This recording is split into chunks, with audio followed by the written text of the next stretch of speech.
ल हेर्नुहोस् साथीहरू, मेरो बारीमा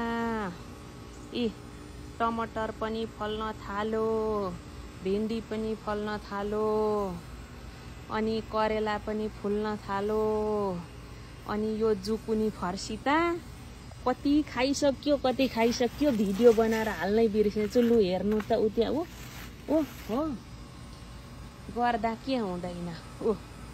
करेला कस्तो मजाले फल्दैछ, भिन्डी फल्दैछ, अनि त्यता फर्सी, अनि लौको, यहाँ यो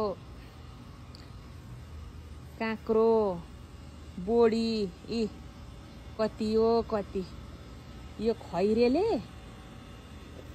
कुन जातको मान्छे आएछ यस्तो गार्डन खोस्रेर पनि यसरी फलायो भनेर चङ्ग परो होला।